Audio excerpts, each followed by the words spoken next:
So, welcome to my garage today. I'm in Michigan. It's a few days after Christmas, so we got this nice warm spell. It's in the 40s, so I got this thing. I've been working on it slowly as it's been the holidays, but I basically got everything set up. I got an Edelbrock that's gonna need to be rebuilt. We're gonna go through the diagnostics on that real quick. I've tried slapping it on just to see if I could get it to work. The guy that I bought it from said it's been in the bottom of a toolbox for like 3 years, so I didn't have much hope. But I kind of wanted to flood it out with fuel anyway. That way I could check what seals are leaking, which are all going to be replaced anyway, and also it will help soak the gaskets. That way they're easier to get apart if those gaskets are really stuck. That way I don't got so much scraping to do. So I got this set up for the most part. There's a few things left to do. I have to set up my power steering from this old box here. It's obviously got a leak from sitting. And then now I haven't done anything on this truck. The only thing I've done is switch the motor, and I pulled the seats out of it, and I put seats out of a 90s trucks in it. So I've literally done nothing. None of this is my setup, and the only thing I've done is basically fix the ground cable, which aren't set up for this battery. So I basically have it rigged so I can get everything to work right, check, make sure this motor's all good. I have poured fuel down it to make sure it fires, and it does. It did idle, so I got to hear everything, no ticks, no knocks. But I haven't got it to actually idle on its own yet. Judging because this carburetor needs rebuild, so we might as well just get onto that. Just bear with me for a second here. So the other thing I got to do too is I got to notch over. That's not a final product. That's just me sizing up belts and seeing how far I actually have to notch that fender. Which that's going to be a problem because those tires are going to spit water and debris right up into that alternator. So being the tall deck setup, that is it's kind of a bad thing. So I'm going to have to put obviously we're going to have to put some type of material in there, to prevent that from happening. But anyway, we're going to go back over to here. So if you can see, fuel filter's filled. I thought I had the wrong fuel pump, which didn't, so kind of couldn't have screwed that up. I thought maybe they sent me the wrong one, but they didn't, so I pulled it out and inspected, made sure I put a big block pump in there, and I did. So obviously we see fuel coming up here. So I don't have all this set up correctly yet. That's what we're working on today. So I had the other spacer in, which was taller, but my hood basically, when I closed it, would sit directly on the air cleaner, so there's no room for movement. So I had to use the lower spacer plate, which is going to change how I have to route it because you can see an open PCV there. So I'm going to have to, had to collect the items to be able to route that correctly. This side is set up to the front of the carburetor correctly. So, but if we look over to here, the reason this thing won't idle is because if you look right here, these two jets, there's jets right here. These are your main accelerator jets. It says 28 right there. You can see the two jets. When you step on the gas pedal, this is your accelerator pump here. So when you step on the gas pedal, it pushes in that accelerator plunger, and then that forces fuel through ports out those accelerator jets, and then that's what gives you your primary acceleration before your other jets take over and start pouring more fuel. So without this, you get no prime on start for pumping, and you get no acceleration, so you cannot idle. Or you cannot start, not unless you're pouring fuel. So what has happened is, the reason that's not pouring fuel is because either the floats are stuck, which I doubt, because we can see fuel coming out this seal right here. There is a seal on the end of that accelerator jet, and the seal has dried up, and it can no longer plunge fuel and force it through the ports and out those. So we're going to need a rebuild. All the seals are dry. So we're going to go through that this morning, and we're going to set this carburetor up for this engine, along with that PZV system. So let's move on to the fun stuff.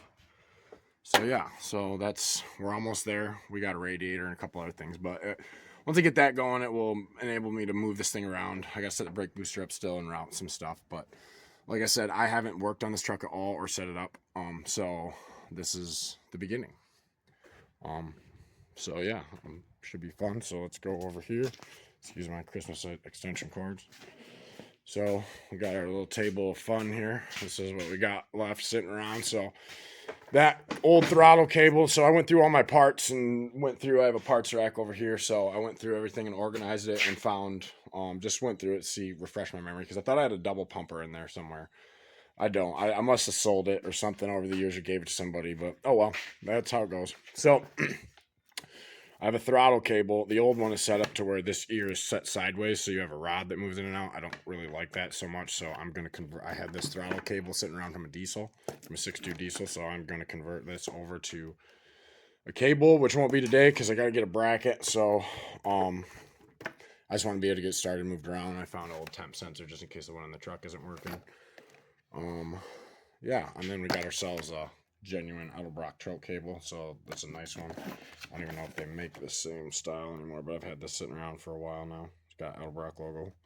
Pretty nice, but this is what I got for Christmas here. I'm excited about this. Look, my old lady, cheap and effective, right? So check this out. This is gonna be sweet. So I got to get the different logos right, but I'm gonna have to get another one. Yeah, and I get that 4x4 logo out of there, get some original trim set up back. So that was pretty sweet, man. Cheap and effective. You gotta appreciate the little things in life. Shouldn't cost little to nothing. So that's one of them. So we'll come over to here. So we got our genuine our Edelbrock rebuild kit, and we learned. I did a carburetor on a dump truck and videos that will be released, and we bought an aftermarket kit. They do not work, so I didn't even know they made an aftermarket kit, but the last time I rebuilt one of these was probably about 7-8 years ago, so things have changed a lot since then in manufacturing, so I got a different PCV setup. This does not have a breather, so I'll be able to run this directly to my intake manifold to purge everything through the intake. So because it's in a truck, usually you can use a vented cap, but I don't want to have. I used to have a buddy, guys I learned from, the mentors. I bought some pretty looking breathers for the top of my valve covers on a small block I had in my first truck, and they laughed at me. They're like, all that's doing is letting debris in your engine. It's not a drag strip car.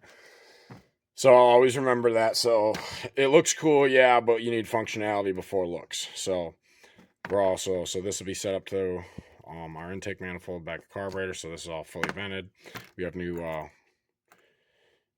throttle cable springs. I always make sure I install 2, never 1. I had an issue with a stuck throttle one time, and we'll never do that again. And make sure you have linkages adjusted or greased too if you have cable throttles. That's also could be another factor. But we're set up for all that. Mad Max edition. So I'm gonna pull that carburetor off, and then we also have to set we want a continuous rod all the way from that carburetor up to the top of that air cleaner, because I've seen people that have 2 pieces and under vibration will come apart, and this ends up down inside the engine. Not this one, but smaller ones that are brass. So this was just the one to secure the top. I liked the lots of threads. So anyway, we gotta set that up 2 whites on the table. Be easier than in the truck, and then that way we're not throwing. That way we're just doing things clean and effectively. So we're set up. So we will pull that carburetor off and get it on the table and get it broke apart, and we'll go through the seals. There's some things I won't replace because it's my carburetor. If it was a customer's, there's some caps and some seals in there that are in the main body that I usually don't go through if they're not leaking. But if it's for somebody else, I'd definitely replace all replaceable items. But if it's mine, I just check to see if they're leaking.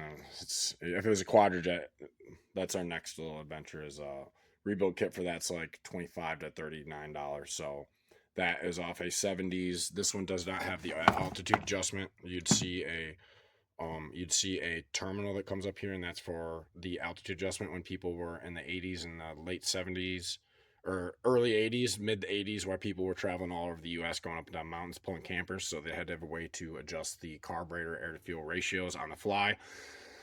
I had an old timer that come to check out one of my trucks, said that you can adjust those, even though you can rebuild them, but this one is easier. So we're going to start with this one before I get into the altitude adjustment carburetors.